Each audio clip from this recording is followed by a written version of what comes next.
Ow!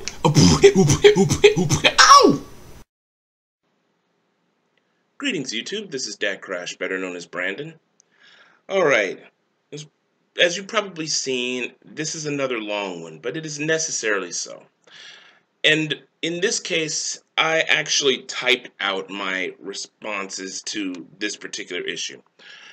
Now, this may be the last video I do on this subject unless I see a response that is necessary to make a rebuttal to or commentary on. Because what happened in the last video was that the person who I was talking to on Facebook refused to even watch the video because she felt that I was not being fair by actually typing out my response rather than making a video about it. And, well, to be completely honest, I've run into people like that in other discussions I've had where I've made video responses and they just refuse to even watch the video responses. And really, in all honesty, I have very little patience for people who are intellectually lazy.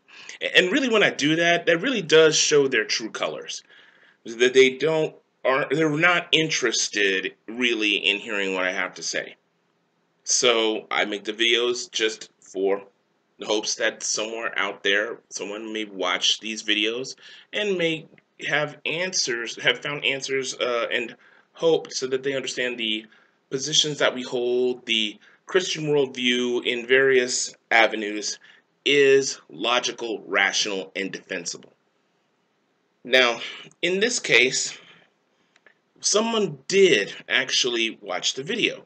And again, that was my close friend, my best friend.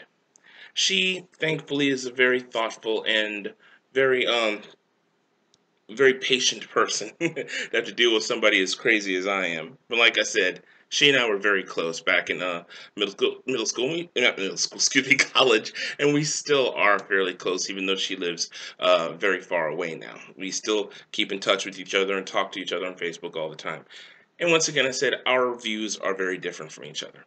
Now, what she did in response to the video is she brought up a link to this exhaustive article from the Canadian Pro-Choice Action Network. Now, I know it's from Canada and everything, but it's really nothing major in cultural differences. And what she says that couldn't be applied to the States. There's nothing that I've run into that, say, well, what's that? And I had to look up stuff. Oh, okay, this is just relevant to Canada.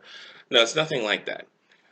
The article is called Personhood, Is a Fetus a Human Being? By Joyce Arthur. Now, she did this in response to my last video when I had talked about, what makes a human being. So, because this article is so long, I have left a link down in the doobly-doo for those of you who want to read the article in its entirety. What I have done is made a series of rebuttals to various things that she has said throughout the article. So, but if you want to read the entire article, it's there in the doobly-doo. Go ahead and check it out. Please listen to the video in its entirety, and it is my hope that you will better understand my position on this and at least one facet of the pro-life position, because I know that even the pro-life position is not all one particular view. There are some that go very radically one way or radically in another, and there's some that are more middle of the road. I consider myself a little bit more middle of the road, sort of to the right, because I am against abortion for any reason except for the mother's life being in danger. Because to me, there is just no reason. Even in the case of rape and incest, we don't have any say in how we come into this world. So who are we to, deny that child, the right to live? Just because, that person was born of rape. It's a sad and very emotional issue, but this is the problem in general, is that we let our emotions get into this. Now, because this is going to take so long, I'm not going to keep running my mouth. Without further ado, I'm just going to go ahead and read what I have written from the article and my responses to it. So here we go. So my response to the Pro-Choice Action Network's article.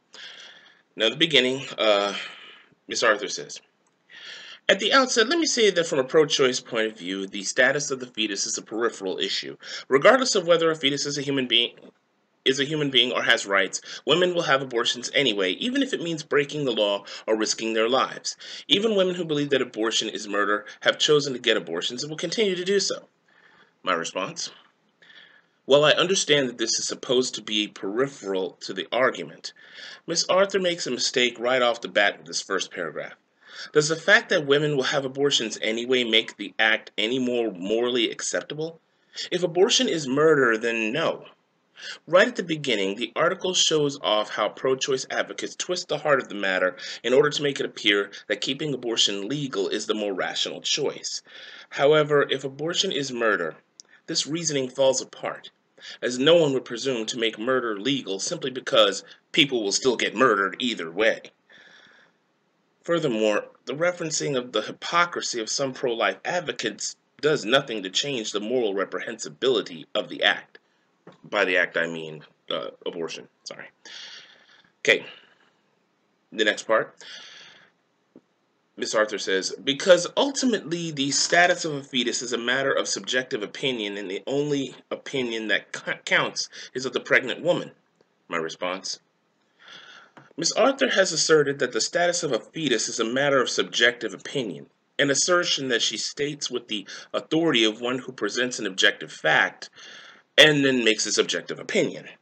She goes on to give two examples. One of a woman who is happy with her impending child's birth, as expected. She strategically uses the word fetus, as most pro-choice advocates seem to do, in order to distance herself from the personhood of the child, and juxtaposes it against a woman who is unhappy with her pregnancy and chooses to get an abortion, and says that both reactions are valid and natural. However, her argument fails to take into account its fundamental flaw, that two diametrically oppositional values cannot be equally valid. They might both be wrong, or one may be right, but they can't both be right. This middle-of-the-road assertion hamstrings her argument, as she says that a person who values an unborn human as a person is just as correct as someone who dismisses it and wants to get rid of it. Is the unborn a valuable thing worthy of protection, or isn't it? Both sides can't be right.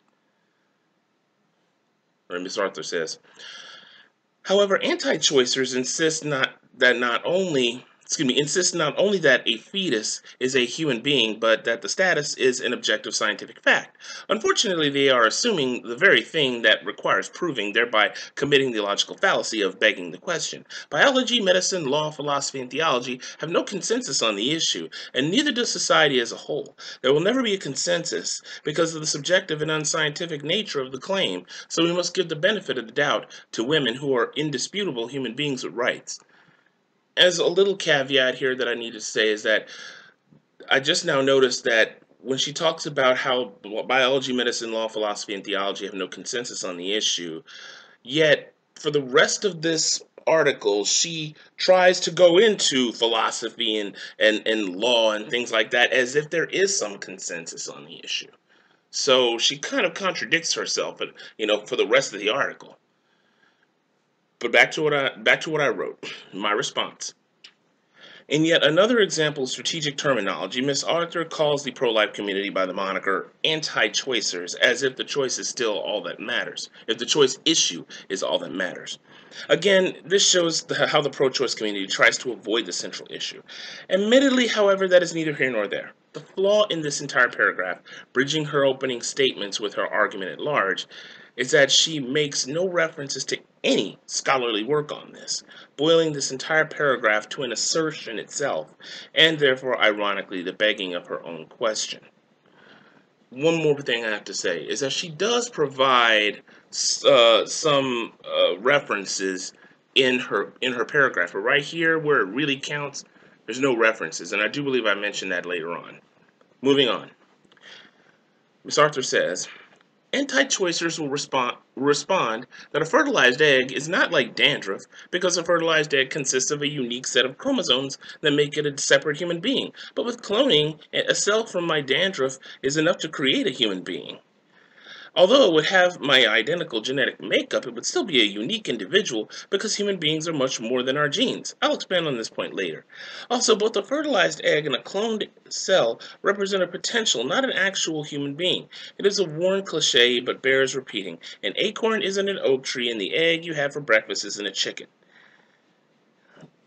Alright, and my response, much of what Miss Arthur says in this ensuing paragraph has already been touched on in my previous video concerning cells and abortion and other Facebook response.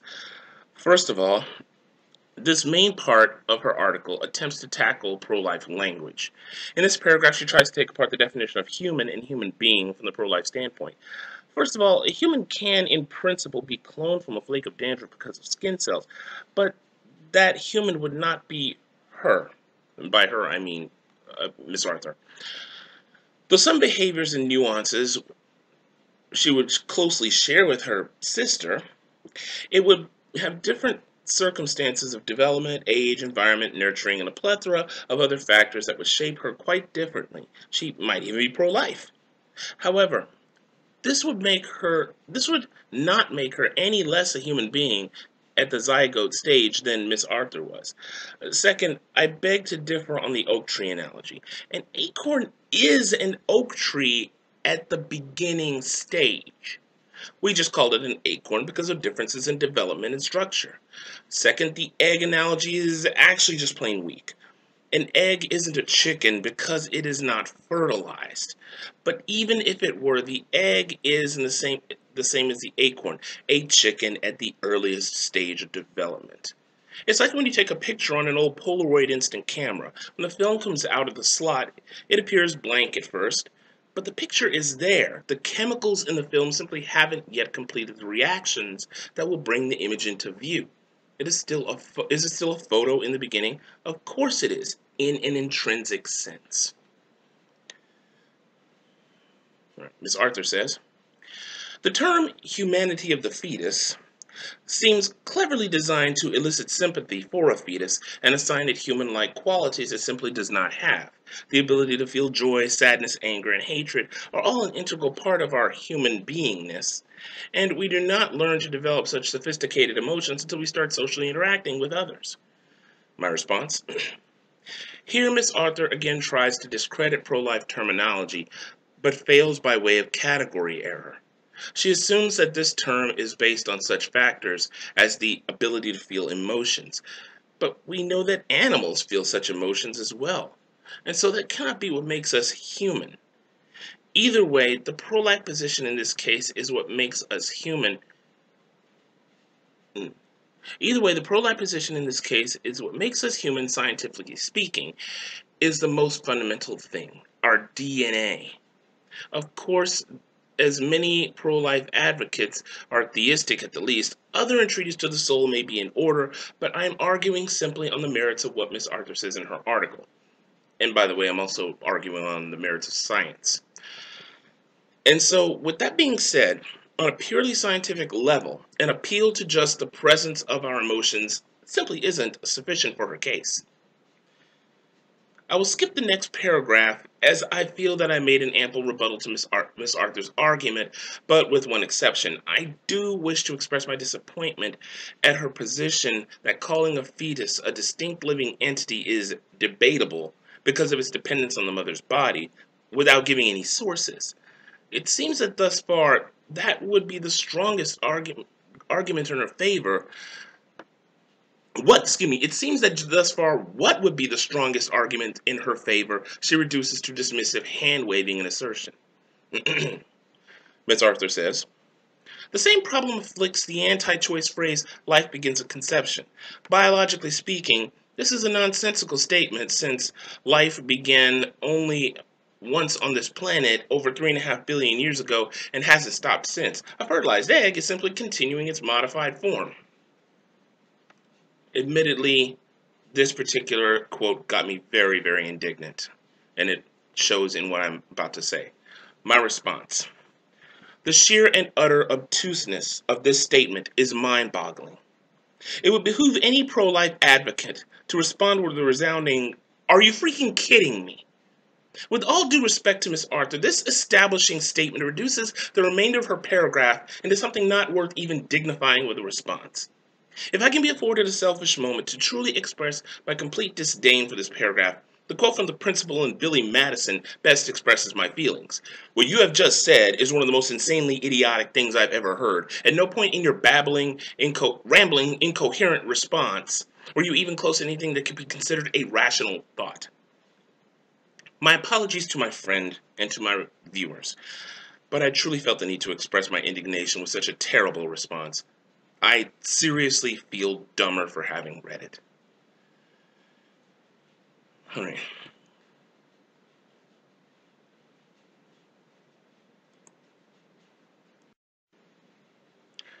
Miss Arthur says, historically, a fetus has never, or very rarely, been considered a human being, at least not before quickening, an old-fashioned term indicating the noticeable movement of the fetus. The Catholic Church even allowed abortion until the quickening up until 1869. Further, the wide variety of laws throughout the world were written specifically to protect born human beings and their property.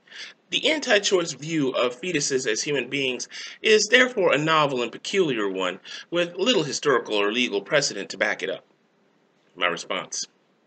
This paragraph revisits yet another argument I discussed with my friend, and as I said to her before, using historical views on the issue doesn't necessarily dictate whether abortion is morally right or not, as these are all examples of subjective viewpoints.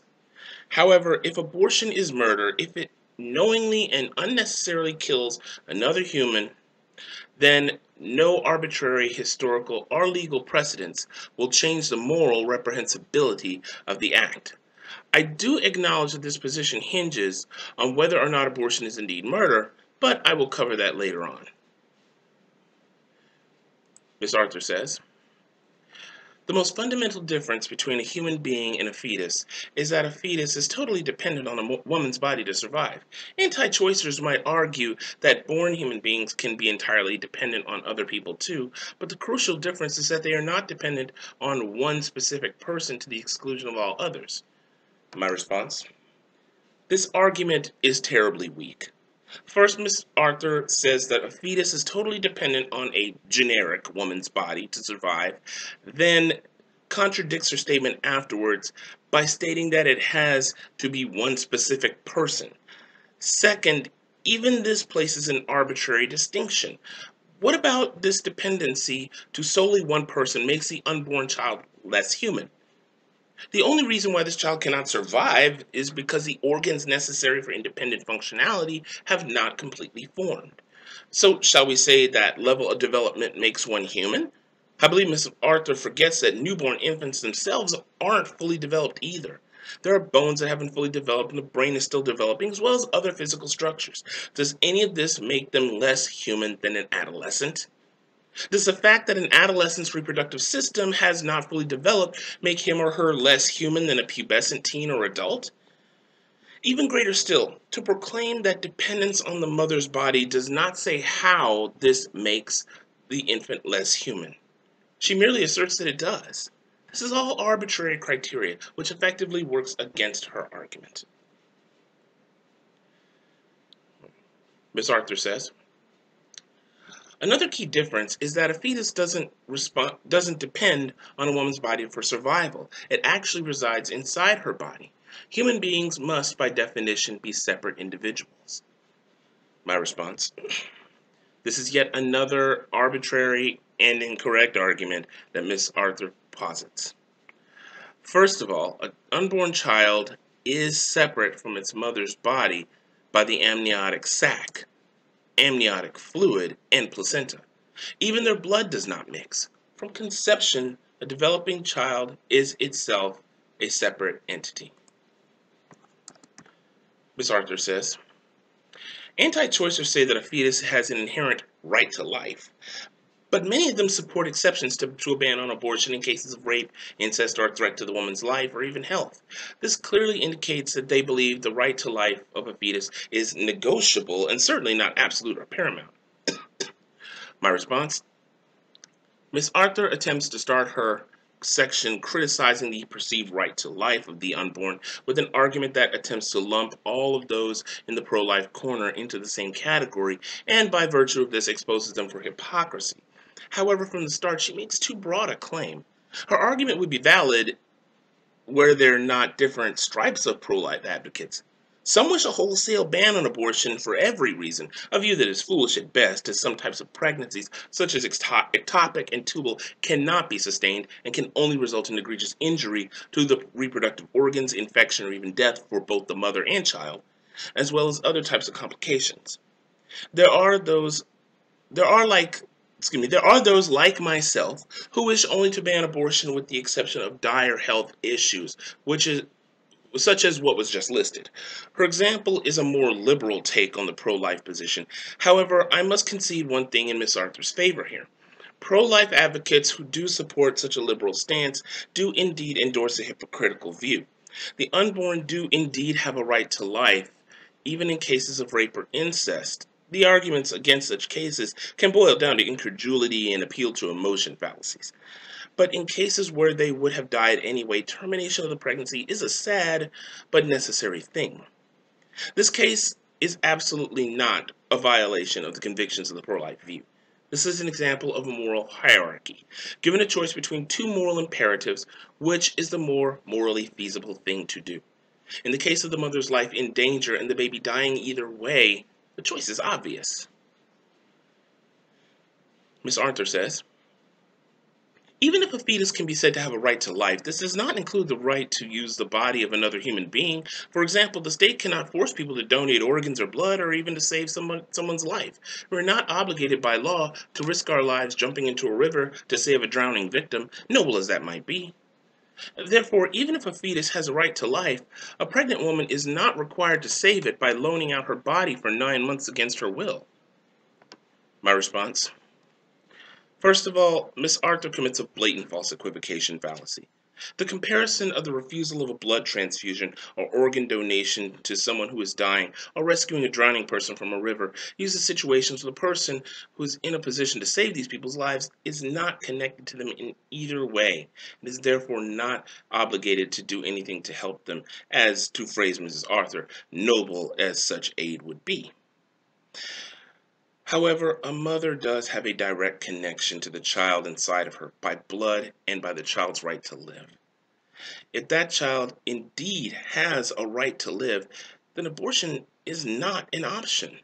In fact, if that child does not have the right to live, then by Miss Arthur's logic, I have the right to murder a person just because I perceive that person just because I perceive that my right to live is tantamount to his or hers. Furthermore, this argument is clearly built upon a presupposition that the child is an unwelcome intruder rather than the natural consequence of an action, and reduces this argument to merely an attempt to absolve the mother of the moral obligation to allow him or her to live. The second part of this paragraph is yet another asinine argument that not only blithely ignores the role of the father in procreation, yet another mark of the pro-choice movement, but has the temerity to try to defend abortion in the name of convenience, the rational failings of such arguments being painfully obvious. Miss Arthur says, even if a fetus were a human being with the right to life, this doesn't automatically overrule a woman's right to choose, which can be argued to have a higher moral value under the circumstances. The free exercise of one's moral conscience is a fundamental right in our society, and since pregnancy entails profound physical, psychological, and long-lasting consequences for a woman, it is not a mere inconvenience. Her freedoms are significantly restricted if she is forced to carry it to term. My response: this is absolutely 100% incorrect. If an unborn child has the right to life, then abortion is by definition murder. End of story. And yet Miss Arthur has the audacity to still cry out for the mother's right to choose. As I already showed in my previous rebuttals how that makes absolutely no sense, I will not go into it again. However, I wish to use this paragraph to clarify something. Laws in regard to moral behavior ideally are built upon an agreed moral code. How two-faced would that moral code be if it recognized the right to life of the unborn and yet retained the mother's right to choose in the case of abortion? It would be like saying an unborn child has the right to live, but the murder of it, by its own mother is perfectly okay. We do that anyway in American society after a fashion. If a pregnant woman driving her car is hit by another car and is killed by that motorist, he or she can be charged for double manslaughter, even if that woman was headed to a family planning clinic to have an abortion. With this in mind, the blatant irrationality of Miss Arthur's stance in this paragraph truly stands out.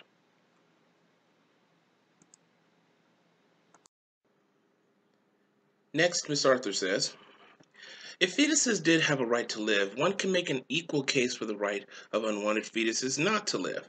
Some people commit suicide because they no longer want to live, and others wish they'd never been born.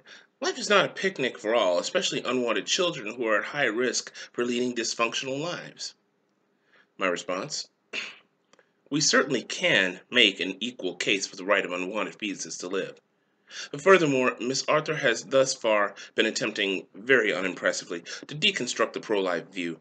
Is she really going to use suicidal people as an example to say that fetuses do not have a right to live, or that just because someone is at a high risk for living a dysfunctional life is an excuse for abortion? This is yet another argument whose sheer absurdity leaves me both flabbergasted and disgusted. Is Miss Arthur seriously using the circumstances of one's birth as an excuse to kill a child before it is born? This particular argument would never fly in any court of law on the sheer virtue of the fact that we have too many testimonies of people who came from problematic or humble beginnings and become outstanding members of society. Who is she or anyone to value human life based on such an irrelevant factor? Miss Arthur says, in fact, the biological definition of parasite fits the fetal mode of growth precisely, especially since pregnancy causes a major upset to the woman's body, just like a parasite does to its host. I'm not trying to disparage fetuses with the negative connotations of the word parasite. In fact, parasites and their hosts often enjoy mutually supportive relationships, and this obviously includes most pregnancies. My response? First of all, not only does Miss Arthur not understand the biological definition of a parasite, but she makes an absolutely head-spinning 180 in her explanation. First of all, parasitism is a negative mutualistic relationship where one participant benefits from the other and the other is harmed. The upsets to a woman's body come from hormonal alterations and increased food requirements. These are changes that are expected as the body is now working for the capacity of two.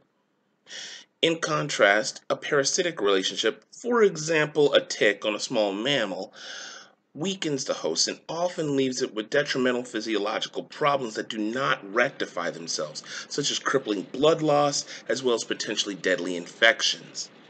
During pregnancy, most women's bodies adjust to the changes in time. There are potential dangers due to complications, but under normal circumstances, no real harm is done. But then, as if to smooth over such an unpleasant and false comparison, Miss Arthur tries to smooth it over by attempting to say that she is not disparaging the unborn, which is exactly what she was doing, and then revealing her ignorance of biology by saying that parasites and hosts often enjoy mutualistic relationships, just like most pregnancies, which she just finished comparing to parasitism. First of all, a supportive relationship between two organisms is called mutualism, not parasitism. Second, if pregnant women are enjoying a mutually supportive relationship with their babies, then it is not parasitic. In short, she turns around and shoots her argument in the foot in this paragraph. The rest of the paragraph merely shows Miss Arthur performing yet another 180 and calling this relationship parasitic and stating that it requires a woman's consent, again confirming her ignorance of biology, as any middle schooler knows that parasitism does not require the host's consent. Or does a leech have to ask itself to attach? Does a leech have to ask to attach itself to your leg when it swims up to you in a river? The next section deals with Miss Author's assessment of whether a fetus can be a legal person with rights. This was begun with a long diatribe on various rights that, with all due respect, made me wonder if Miss Author either lacked common sense or was being downright deceitful. This section is fairly long, but I believe the following paragraph sums up her first point. Declaring fetuses to be legal persons with rights would generate countless legal and social dilemmas. Fetuses would have to become dependents for tax and estate purposes, be counted in official census taking, and be subject to many other laws affecting persons. Wouldn't every zygote have to have a social security number as well as a certificate of conception? The sheer absurdity of this proposal reveals that society does not think of fetuses as persons in the normal sense at all, and would have great difficulty trying to treat them as such. My response: I could be wrong about this, but I do not believe that anyone in the pro-life community is trying to take the legal rights of the unborn to that level. As Ms. Author tries to establish for her benefit in this section, for those who choose to read the full article, the unborn are unable to speak or reason for themselves yet. And simple common sense and scientific understanding would explain why one would need to wait until birth before issuing a social security number to a child. The unborn are in a precarious position, and even after birth, any number of things can go wrong. So this is not really a good reason to issue such things as social security numbers even then. But we do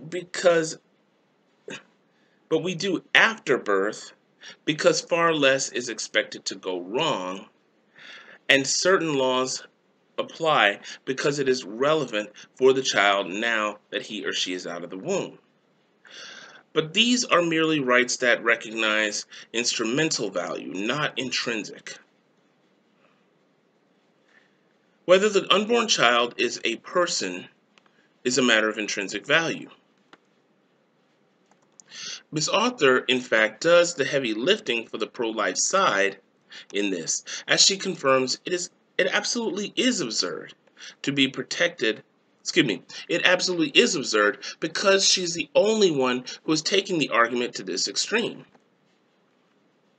The pro-life community wants the unborn to be protected as living human beings to preserve their fundamental right to live, not to mire things down in irrelevant issues. The reason why such issues as Social Security and the like are not the concern of the unborn is, as she already stated, because it is absurd. It is, however, not at all absurd to guarantee an unborn child's right to life because it is a human being. And yet she follows up with a paragraph that is even more mind-bogglingly devoid of sense.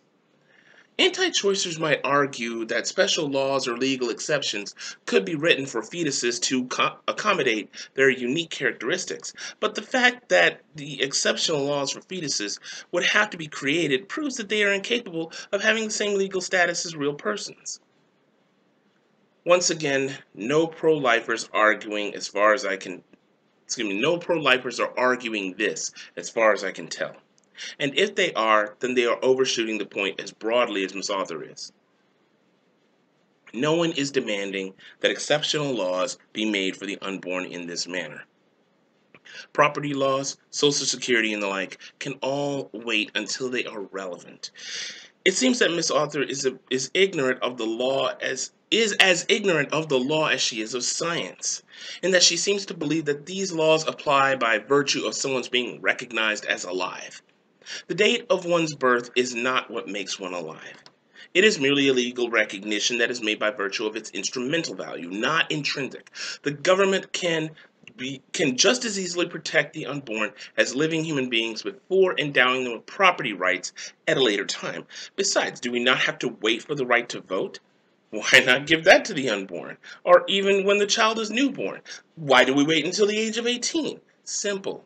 This is the age when the law says you are old enough for such a responsibility. It does not hinge on being recognized as alive, and it would be foolish to be based on such a thing. The remainder of this section is yet another long diatribe about Roe v. Wade and the perceived rights of women involving abortion and the myth of late-term abortions. To this, I have said and will say again, if the child is a human person, and thus far Miss Author has failed to prove that it is not, then abortion is, by definition, murder and should be out of the question. No one has the right to commit murder. And the only way the pro-choice side can justify their position is to prove that it is not murder. Now, as for late-term abortions, I agree that these are normally done in extreme cases. But once again, if for any reason other than the health of the mother, it should not be an option. Nowhere in the remainder of this section does Miss Author even mount a solid argument against this. Miss Author says, a big part of what makes us human beings is our ability to participate in society, or at least be recognized as a member of society. Fetuses are excluded by both necessity and custom. There can be no meaningful social participation for someone cocooned inside another's body. Fetuses do not even have a social identity, since names are not officially bestowed until after birth. In fact, a birth certificate marks the first recognition of a person's existence, and fetuses are generally not given ritualized burials when miscarried or aborted. It is quite telling that the death of a newborn infant is much more of a crushing blow to parents than an early miscarriage. My response? In this next section, Miss Author tackles issues of identity of the unborn. I've come to notice that she seems to have a penchant for invoking social customs and law into her arguments. As stated before, these are weak arguments as they rely upon arbitrary rules that are not always based on intrinsic principles. Even her argument that what makes us human is our ability to participate in or our recognition by society. Interesting that she should say that. So were African Americans in some quasi-human state before slavery was abolished, seeing how they were members of their own society, but were excluded from white society by custom? This muddies the waters of her argument somewhat, as one can see. And again, Miss Arthur attempts to represent legal recognition of as the defining factor of one's humanity. So is a man born to a couple on an otherwise desert island stripped of his humanity? If his parents die in a hurricane, there is no law to recognize him as human, and no society of which to speak. And if one argues that only one can make a society, it merely gives more reason to the argument that these rules are arbitrary. And does one's death and the disposal of the body make them more or less human? Is a person buried with full honors any less a person than one who dies out in the open and the body is left for the crows and buzzards to feast upon? And finally, the level of presumptuousness that Miss Arthur displays in her comparison of a couple's reaction to a miscarriage to the death of a newborn is startling. It causes one to wonder if she is unaware of the fact that there are many couples who have had a miscarriage and took it just as badly as any couple who lost their newborn baby.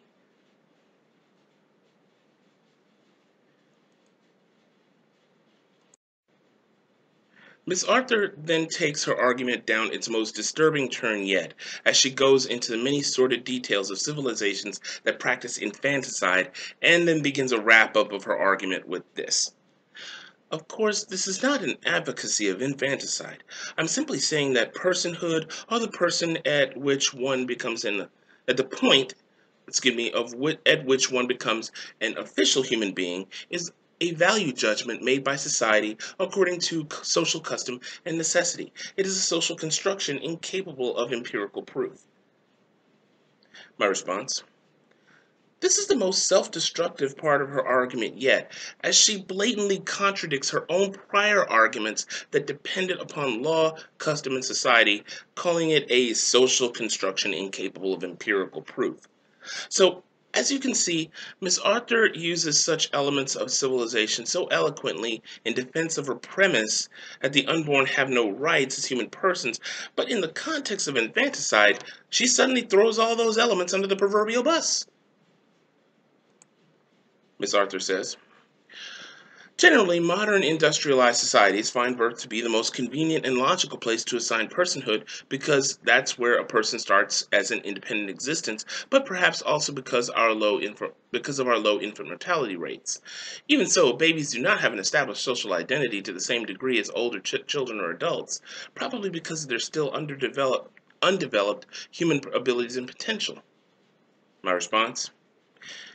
And then Miss Author does all my work for me, as she explains how arbitrary these rules are. None of the reasons for industrialized society's assignment of personhood runs on any intrinsic value. It is all instrumental, rules and regulations based on stage of development rather than what truly make one human a person. As discussed earlier, independent existence from the mother does not make one human or a person, neither does mortality rate or social identity. Or is she trying to say, by virtue of her previous arguments, that because babies outside of their mother's wombs have less of a social identity than other children, they are somehow less human? Miss Arthur says, the normal meaning of human being implies a physical body of a certain size and shape with common attributes, excepting disabilities. Early embryonic forms do not share basic commonalities that define us as human beings. For example, zygotes and blastocysts are barely visible to the naked eye and have no bodies, brains, skeletons, or internal organs. Are they materially substantial enough to count as human beings? Fetuses cannot breathe or make sounds, and they cannot be seen except by shadowy ultrasound. They absorb nourishment and expel waste via an umbilical cord and placenta, not via mouth and anus as do all other human beings. All right, admittedly, everyone, I have to at least admit this. My response did not take into account that she said accepting disabilities. Because what I did is I wrote a plethora of disabilities that would have negated what she said. But because she's made this particular exception, still the whole deal is this. She's just, and I guess I'm gonna have to freewheel this one. She is talking about the fact that fetuses and embryos don't have these structures. But the structures there, nevertheless, aren't what make us human. Once again, she's still just using, what was the word I was saying? Arbitrary criteria. Our hands, feet, eyes, mouths, our ability to breathe through our mouth, that's not what make us human. And even then, she's trying to use criteria of a human still in the process of development to try to say, well, that's not human. Well, it's obviously going to be human. It's running the program contained in the very DNA to develop into that human form. So how is it not human?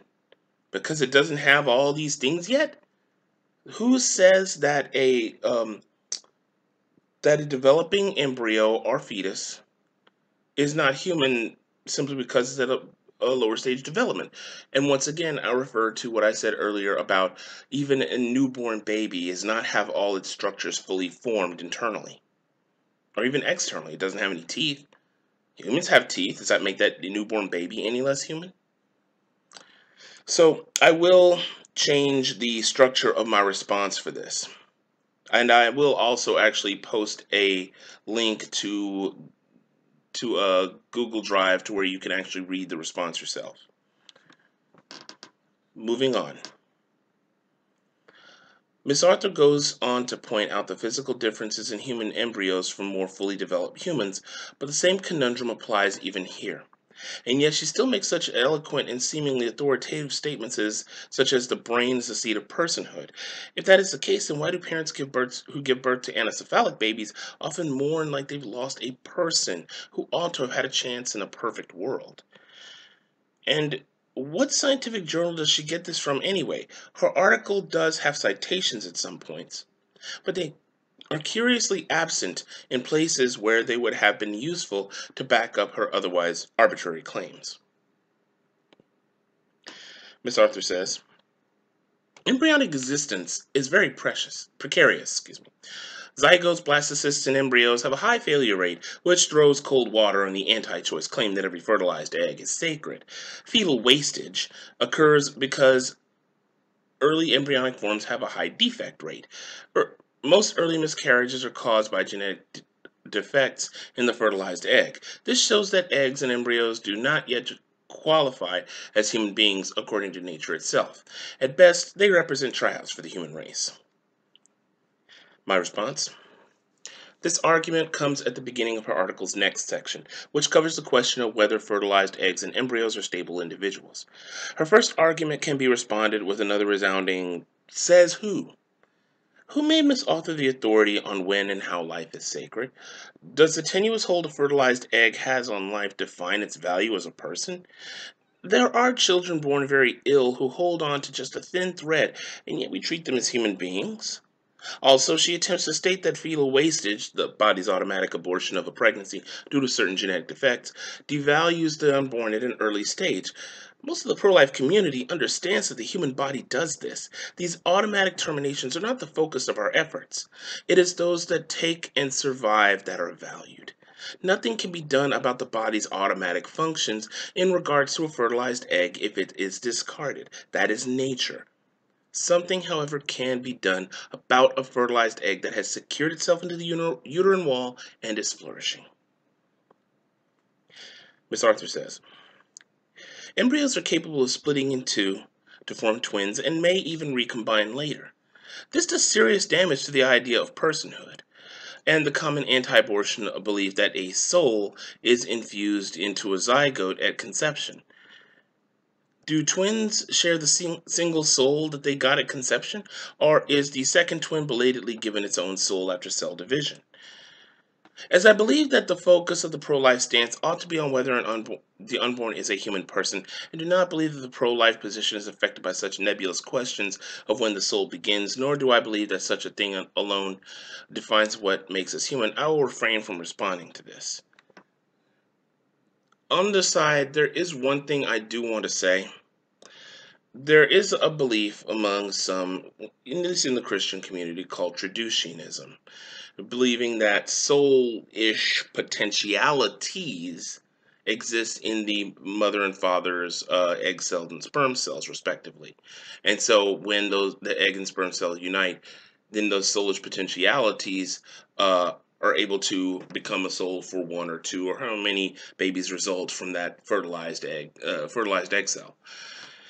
I'm not sure if I believe that or not. It sounds like an interesting hypothesis there. But because I don't know enough about it, I'm going to refrain from further discussing this. So let's move on. Miss Arthur says, our brain's personalities, abilities, and physical traits are shaped by our environment as well as by genetics. My response, that is true, but our genetics fundamentally mark us as human, and that is a scientific fact. Miss Arthur says, further, anti-choicers claim that nothing is added to the fertilized egg except nutrition, but this is a misunderstanding of how embryos develop. The dramatic development that turns a zygote into a newborn is not simply growth.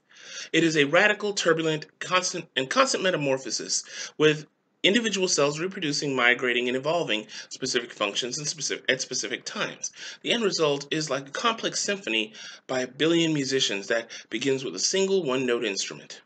Can such a contingent and changeable entity really be defined as the same full and unique human being at every stage? My response, yes.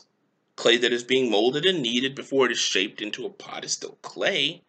Or to give a better example, a Lego set that is designed to be put together into a castle is still a castle, it is just in pieces.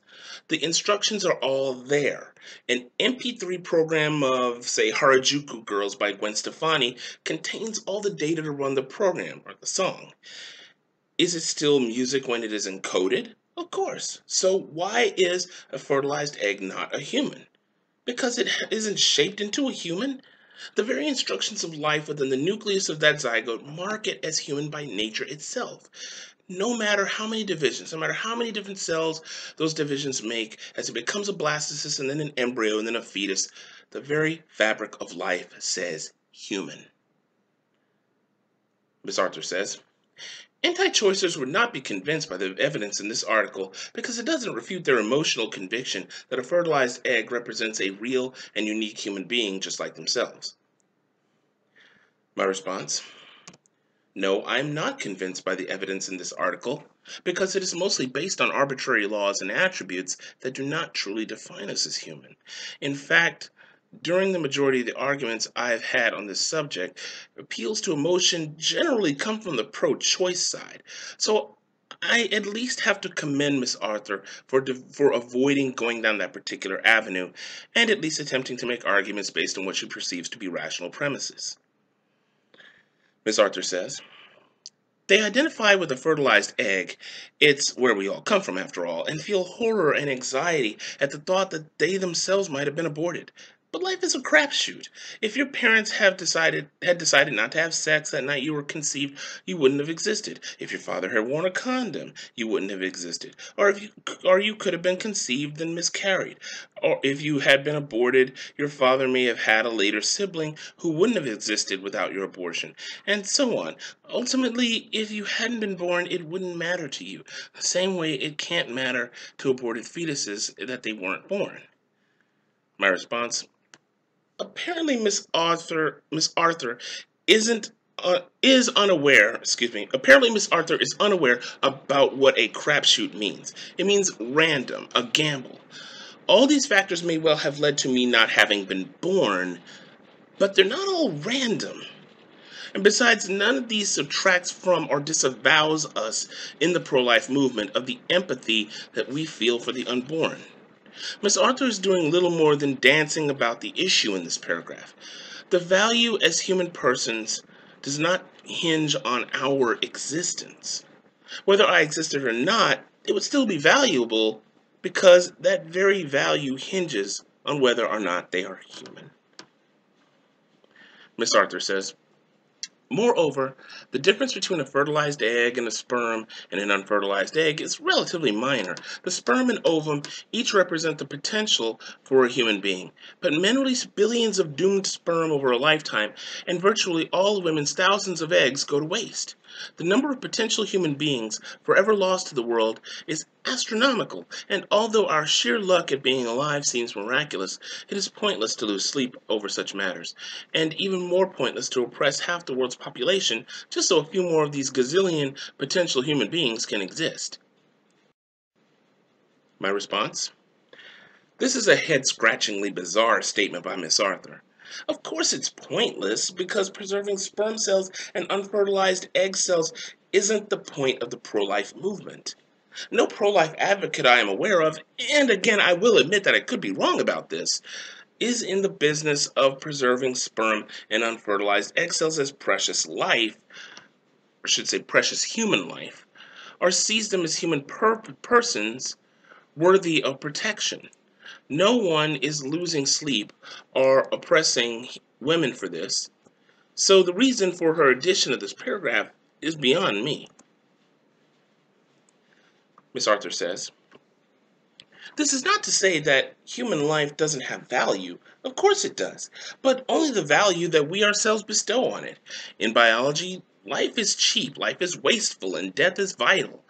Nature does not value humans any more than worms, and in all species, vast numbers of eggs and seeds don't stand a chance of reaching maturity.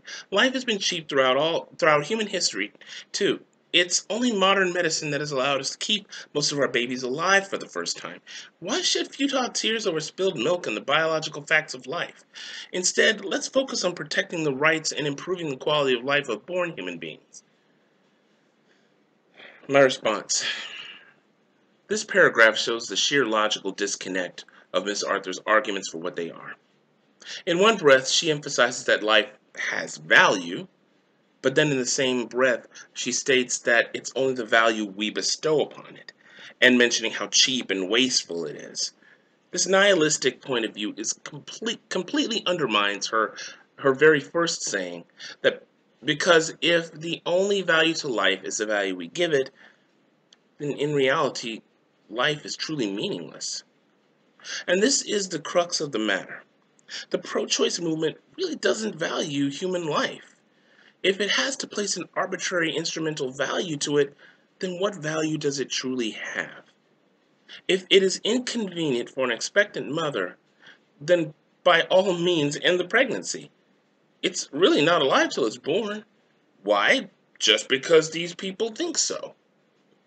But if the unborn are truly intrinsically human persons, and despite all of Miss Arthur's attempts at denying this through arbitrary concepts, the sheer fact is that our DNA says otherwise, then this view is one of the most shameless and darkest acts of hatred one human can visit upon another.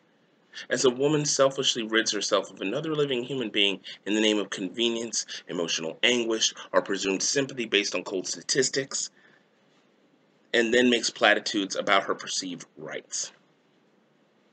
Miss Arthur says, individuals, not society as a whole, must choose what the status of a fetus should be based on their personal beliefs, morality, and circumstances, and ultimately, this choice belongs only to pregnant women. My response?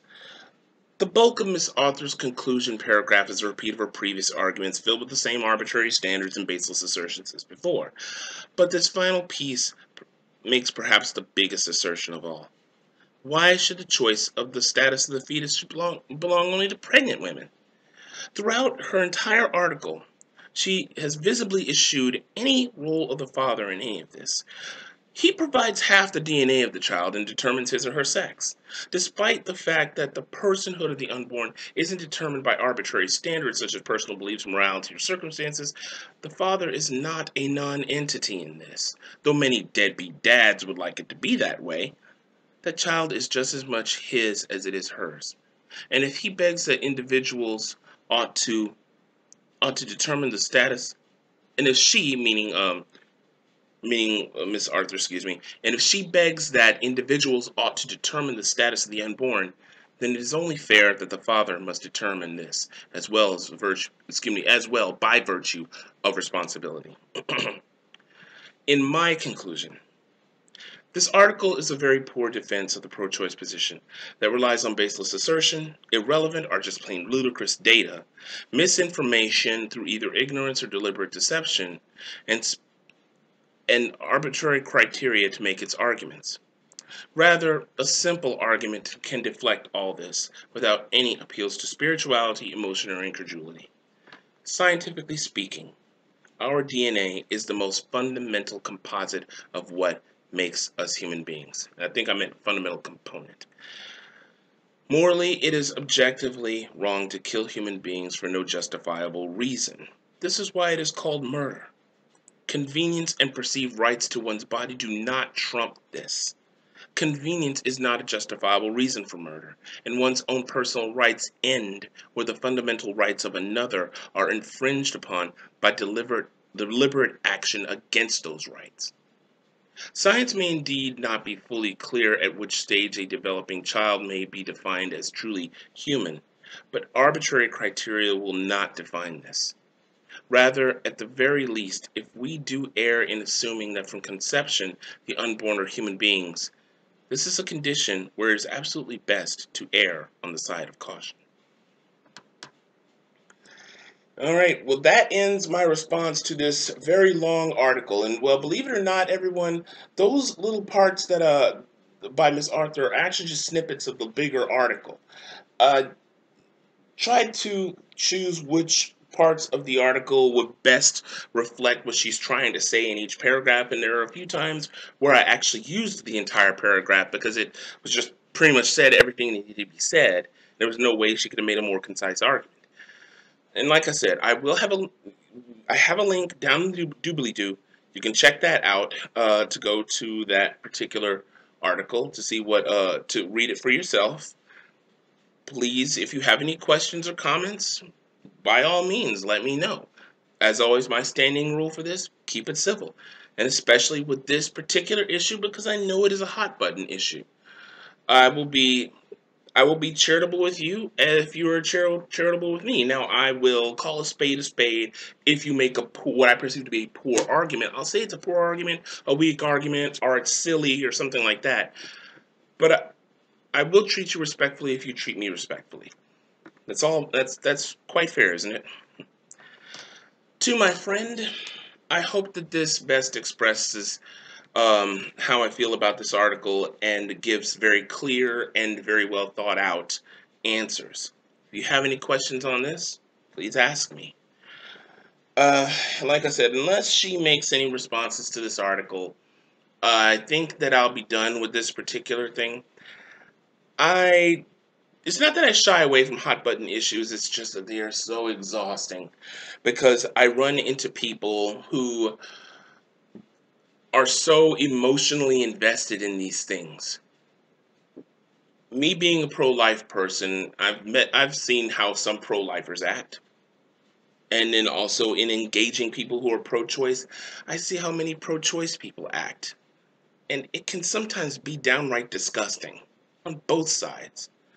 Try to keep a cool head. Now, in the case of the person who I had made that video for originally, I got less than charitable with her because, well, she was just boiled everything down to name calling after that. So I just kind of stopped dealing with her. And interestingly enough, I don't know if she just erased all her responses in that thread or blocked me. I don't know. And well, hey, I'll say it like that. Don't let the door hit you on the way out. But anyway, guys, like I said, I hope that this has been a help for you, and this has been answered some of your questions, or some questions you might have had, or might have given you a little bit of insight into the pro-life position. And like I said, if you have any questions, please ask, comment, rate, subscribe. As always, my standing rule: keep it simple. So thank you very much for watching, everyone. And once again, this is DecKrash, better known as Brandon. And as always, stay lucky and stay blessed. Take care.